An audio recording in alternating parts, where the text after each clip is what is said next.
వర్షాకాలం వచ్చిందంటే చాలు హైదరాబాద్లోని రోడ్లన్నీ చెరువులను తలపిస్తాయి. లోతట్టు ప్రాంతాలు జలదిగ్బంధమవుతాయి. డ్రైనేజ్ వ్యవస్థల లోపము లేక నగరాభివృద్ధి వల్ల వర్షపు నీరు వెళ్లేందుకు సరైన మార్గం లేకనో తెలియదు కానీ మాన్సూన్లో ఏటా ఇదే పరిస్థితి. అయితే ఈ పరిస్థితులను అధిగమించేందుకు హైడ్రా ఓ వినూత్న ఆలోచనతో ముందుకొచ్చింది. మాన్సూన్ ఎమర్జెన్సీ బృందాలను అందుబాటులోకి తెచ్చింది. ఇంతకీ ఏంటా మాన్సూన్ బృందాలు, వాటి విధులేంటి? కంప్లీట్ డీటెయిల్స్ ఇప్పుడు చూద్దాం.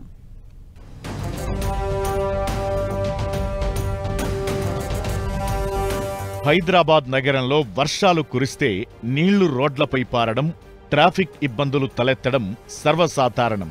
అంతేకాదు, వర్షాకాలంలో ఈదురుగాలుల ప్రభావంతో చెట్లు విరిగిపడడం, రోడ్లపైకి మట్టి వచ్చి చేరడం జరుగుతుంది. అలాగే మ్యాన్హోల్స్లో కవర్లు, ఇతర వ్యర్థాలు చిక్కుకుని వర్షపు నీరు రోడ్లపై నిలిచిపోతుంది. కొన్ని సందర్భాల్లో మ్యాన్హోల్ కవర్స్ పాడైపోవడం, రోడ్లు గుంతలు పోవడం వంటి సమస్యలు ఉత్పన్నమవుతాయి. ఇలాంటి సమస్యలను అధిగమించేందుకు ప్రత్యేకంగా ప్రతి ఏటా జీహెచ్ఎంసీ అత్యవసర బృందాలను ఏర్పాటు చేసేది. అయితే వాటి వల్ల పూర్తి స్థాయిలో సేవలు అందలేకపోవడంతో ఈ ఏడాది మాన్సూన్ ఎమర్జెన్సీ బృందాల ఏర్పాటు కోసం టెండర్లు పిలిచింది. దీనిపై తీవ్రమైన ఆరోపణలు రావడంతో ఆ పనిని హైడ్రాకు అప్పగించింది తెలంగాణ సర్కార్.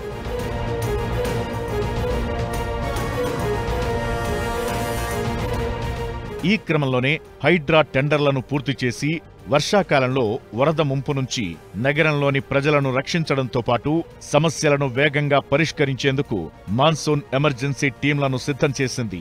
జీహెచ్ఎంసీ పరిధిలో ఉన్న 30 సర్కిళ్ల వారీగా టెండర్లు పిలిచిన అధికారులు ప్రతి కార్పొరేటర్ వార్డుకు ఓ వాహనం, దాంతోపాటు 12 మంది వర్కర్లు ఉండేలా ప్రణాళికలు సిద్ధం చేసింది. 24 గంటల పాటు వీరు క్షేత్రస్థాయిలో ఉండి ఎప్పుడు వర్షం వచ్చినా ఆ కార్పొరేటర్ డివిజన్లో ఎక్కడ వరద సమస్య వచ్చినా పరిష్కరించేందుకు సిద్ధంగా ఉంటారు. ఇలా 150 బృందాలు విధుల్లోకి చేరాయి. 368 స్టాటిక్ టీముల్లో 2 విభాగాల్లో పనిచేసేలా 734 మందిని నియమించారు.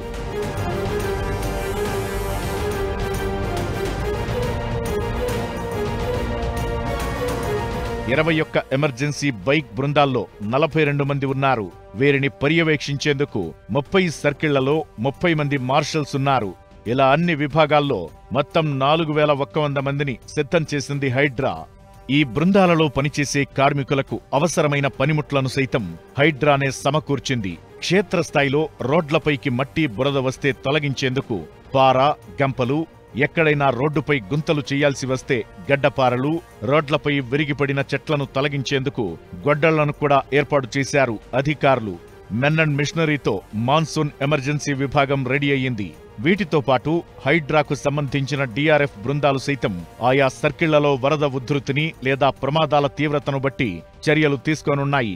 జీహెచ్ఎంసీ కాల్ సెంటర్తో పాటు హైడ్రా కాల్ సెంటర్, డయల్ 100కు కాల్ చేసినా కూడా హైదరాబాద్ నగరంలో ఏర్పాటు చేసిన మాన్సూన్ ఎమర్జెన్సీ టీంలు వచ్చి పనిచేస్తాయంటున్నాయి హైడ్రా వర్గాలు. ఈ ఏడాది వర్షాకాలం ముందే వచ్చినా వర్షాలు మాత్రం అంతంత మాత్రంగానే కురుస్తున్నాయి. 2-3 సార్లు భారీ వర్షాలు నగరంలో అక్కడక్కడా పడ్డా అవి రాత్రి సమయంలో పడటం కారణంగా పెద్దగా సమస్యలు తలెత్తలేదు. అయితే ప్రస్తుతం మాన్సూన్ ఎమర్జెన్సీ బృందాలు అందుబాటులోకి రావడంతో రాబోయే రోజుల్లో తలెత్తే సమస్యలను సులభంగా పరిష్కరిస్తామని ధీమా వ్యక్తం చేస్తున్నారు హైడ్రా అధికారులు.